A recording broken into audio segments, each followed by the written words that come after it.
un podcast de Cooperativa. Hola, soy Pablo Molina y esta es la bienvenida a un nuevo episodio de Hoy en el Mundo. Aquí encontrarás un resumen con las principales noticias internacionales y los titulares que están moviendo la actualidad internacional en la voz de quienes las protagonizan.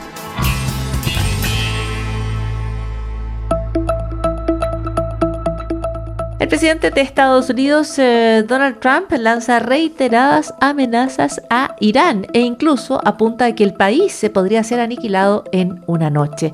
Es una declaración más que expresa la frustración del presidente de Estados Unidos frente a negociaciones que no avanzan, o por lo menos no avanzan en términos públicos. De hecho, Irán desafía y el portavoz de su Ministerio de Exteriores, Esmail Baghaei, señala que Teherán responderá de manera inmediata y proporcional a cualquier ataque norteamericano que alcance su infraestructura.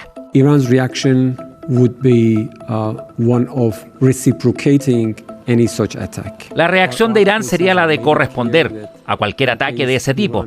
Nuestras Fuerzas Armadas han dejado claro que, en caso de que se ataque la infraestructura de Irán, reaccionaríamos de la misma manera. Las Fuerzas Armadas tendrían como objetivo cualquier infraestructura similar que sea propiedad o esté relacionada de alguna manera con los Estados Unidos o que contribuya a su acto de agresión contra Irán. Or contributes to their act of aggression against Iran. También observa con atención la guerra en Medio Oriente el presidente de Ucrania, Volodymyr Zelensky, quien hoy, en entrevista con la agencia de noticias AP, admite que la intensidad del conflicto ha hecho que la guerra en Ucrania deje de ser una prioridad para Estados Unidos. Estas fueron las declaraciones de Volodymyr Zelensky. Tenemos que reconocer que no somos la prioridad hoy, pero siento que su atención está en el Medio Oriente. No es mi estimación, creo que ustedes, nosotros, todo el mundo entiende que el ejército estadounidense está, quiero decir, enfocado en el Medio Oriente, sí, en Irán. Por eso temo que una guerra larga nos dé menos apoyo.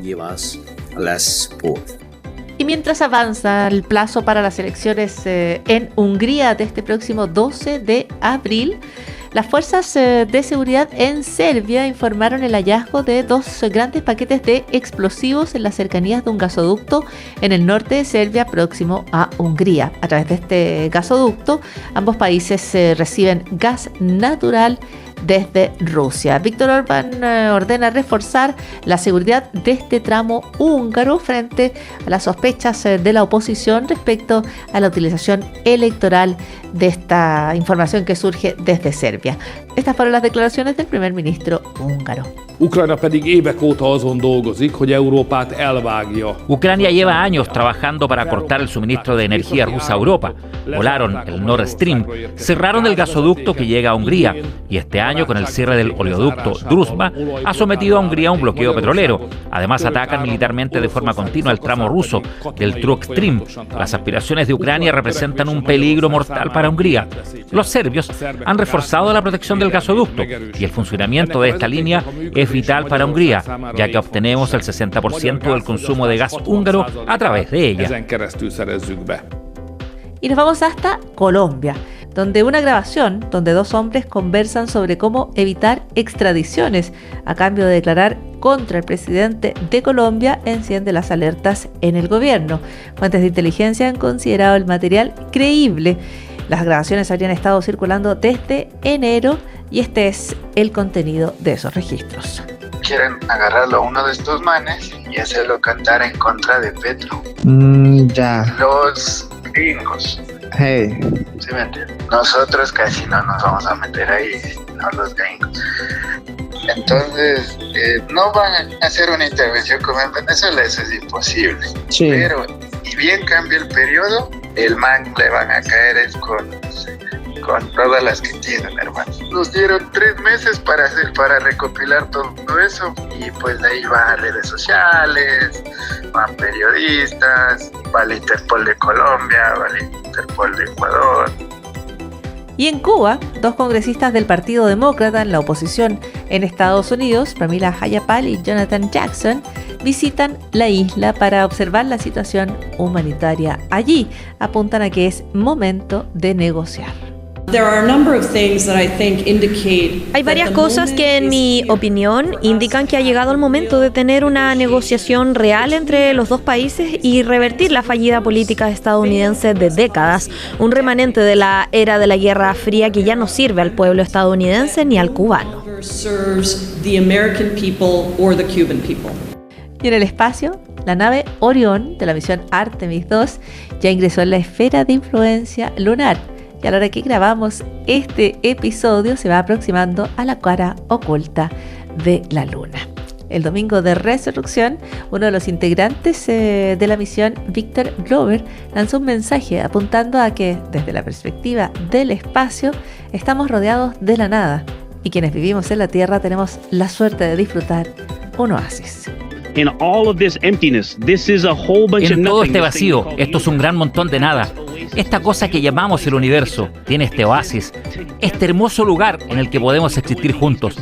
Creo que al acercarnos al domingo de Pascua pensando en todas las culturas de todo el mundo, ya sea que lo celebres o no, ya sea que creas en Dios o no, esta es una oportunidad para que recordemos dónde estamos, quiénes somos y que somos lo mismo y que tenemos que superar esto juntos. Y cerramos con el sonido de YouTube o los nuevos sonidos de YouTube, porque la banda irlandesa presenta una nueva colección de canciones. Es el segundo EP que publican en los últimos 2 meses. Esta vez se trata de 6 nuevas composiciones bajo el título Easter Leaf. Los nuevos sonidos de YouTube son parte de los titulares que mueven al mundo.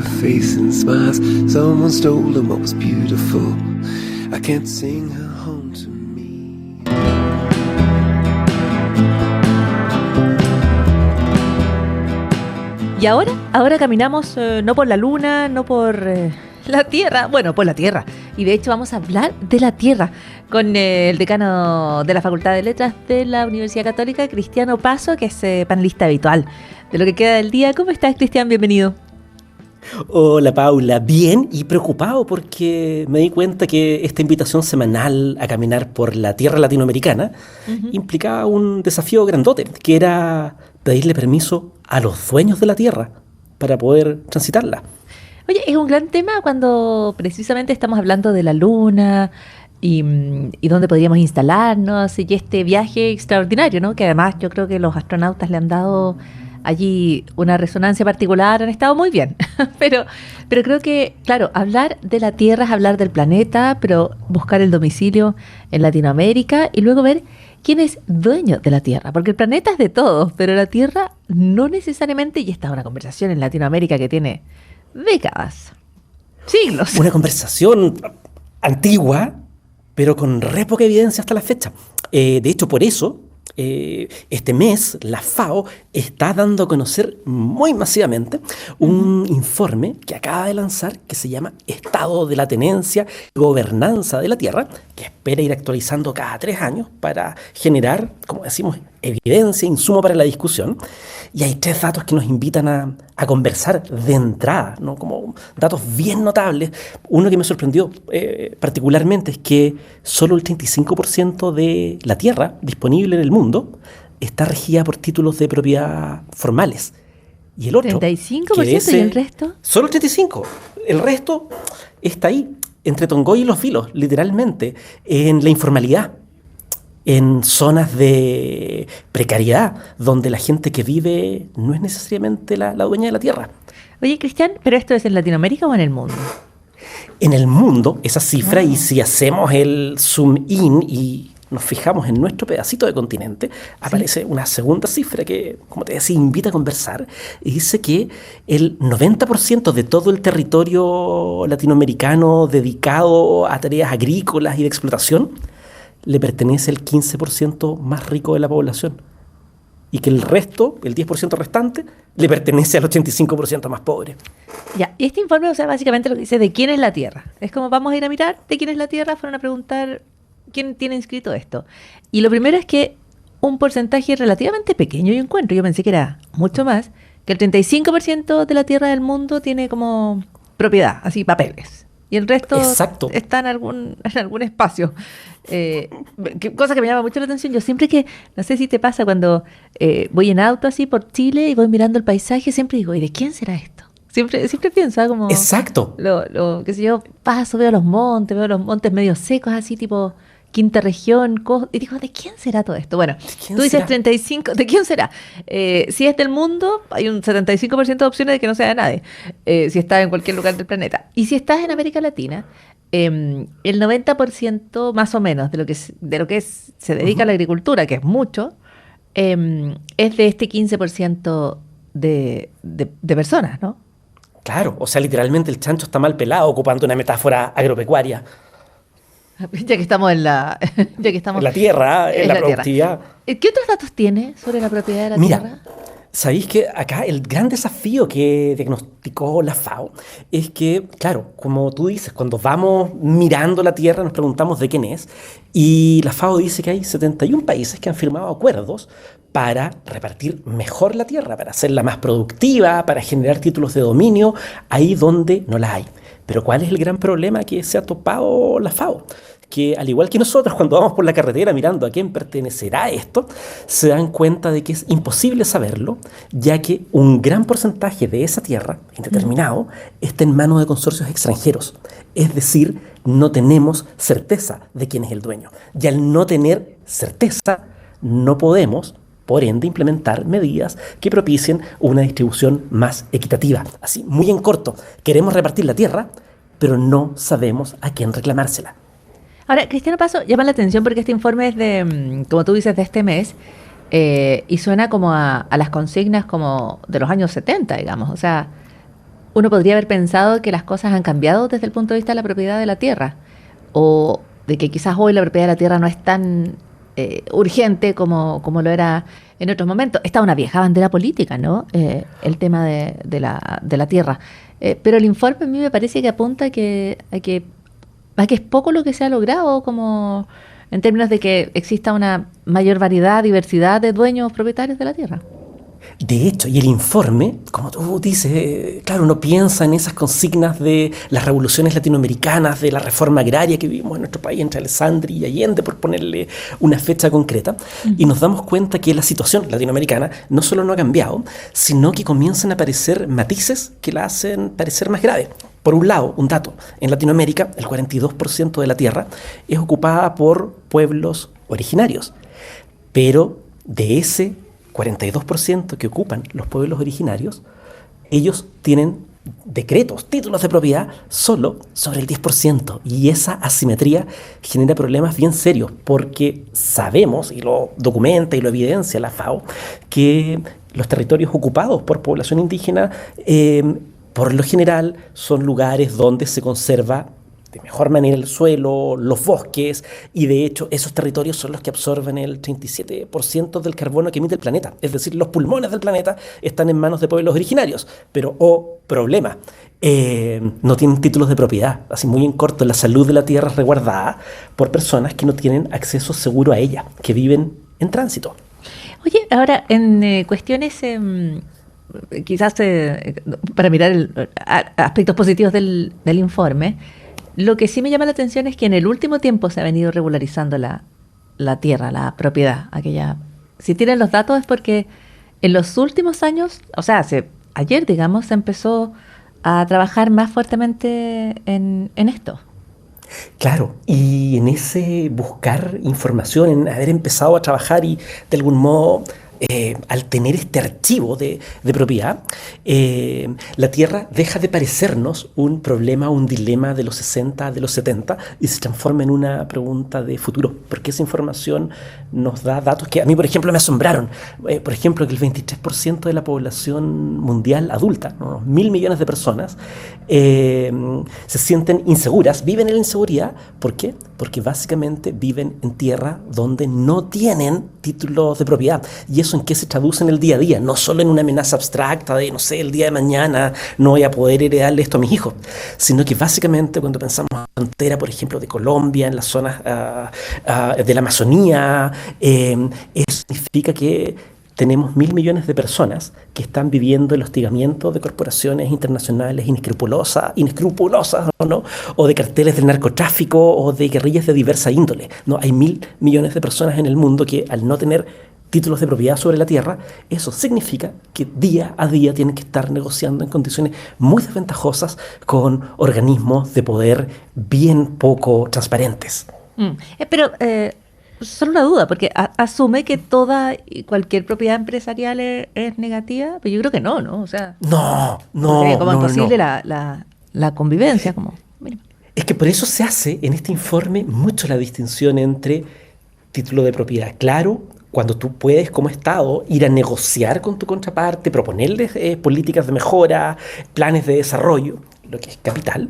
Y por otro lado, en lo que pone el ojo este informe, es en aquellas zonas donde la falta de título de propiedad de dueño genera justamente espacio para economías ilegales. Y yo te diría que una cosa que parece súper potente como bajada del mensaje del informe es: acá no vamos a demonizar a un sector en función del otro, sino que lo que tenemos que pensar es que en un mundo normado podemos establecer cooperaciones virtuosas. Si establecemos cooperaciones virtuosas, vamos a estar todos más seguros. Los pequeños propietarios, la gente que ahí vive, los jóvenes que van a poder acceder a la comida, va a iniciarse un círculo virtuoso.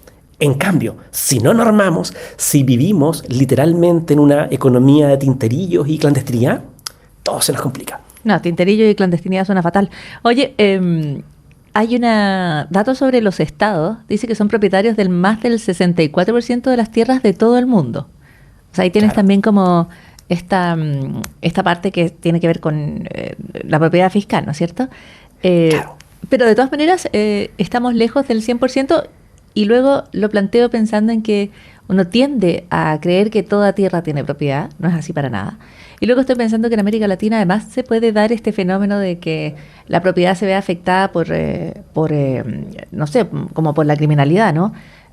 O por que tienes lugares donde, como tú dices, hay unas economías clandestinas que se desarrollan, que yo creo que no le importa nada a quién sea, digamos, la tierra.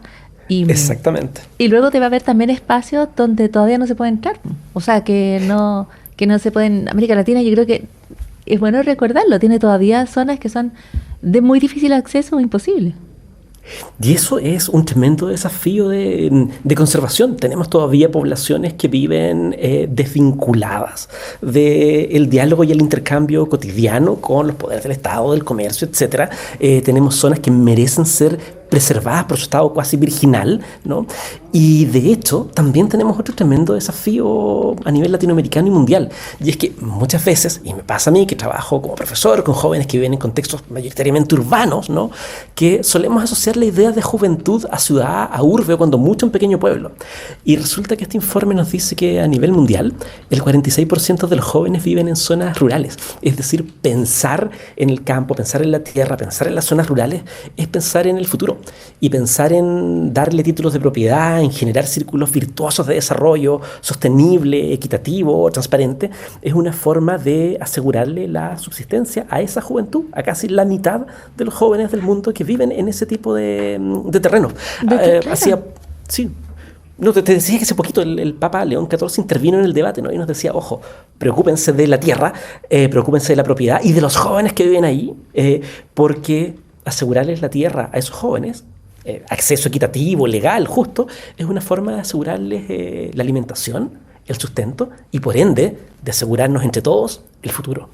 Oye, súper buenos datos, porque como tú decías, pensar en la tierra, yo creo que pensar ya hace la diferencia, y no necesariamente nos detenemos a reflexionar sobre esto, pero claramente es el primer paso. No puedo dejar de hacer la mención a la Luna, porque una de las cosas respecto a la exploración lunar es que mandaron unos robots antes y la tienen como mapeada a la Luna, ¿no? Tienen como, a través de satélites, saben, digamos, más o menos cómo es, la tienen en un mapa en 3D, saben qué esperar, dónde están los túneles de lava, dónde están los cráteres, en fin. Y no sé si sabemos eso de la Tierra, me entra la duda. Por lo tanto, pienso que allí donde vamos a salir a conocer, y que está muy bien, de mejor manera la Tierra, todavía nos falta conocer y definir, allá donde vale la pena salir a conocer la Luna, es muy importante, también vale la pena salir a reconocer la Tierra y ver todos estos puntos que no conocemos y que tú nos recuerdas en este informe de la FAO. Súper interesante. Es precioso el tema y la metáfora de la Luna, ¿no? Porque uno dice, a veces solo medimos los viajes interestelares en función de las tecnologías que se derivan de ellos, pero a ratos nos dan una bella moraleja, ¿no?, que es la que tú decías. A veces tenemos que conocer la Tierra. Claro, puede que conozcamos más la Luna que la Tierra a esta altura. O tenemos un mapa más preciso de la Luna que de la Tierra. Cristian Opaso, muchísimas gracias y hasta la próxima. Hasta la próxima, Paula. Chao.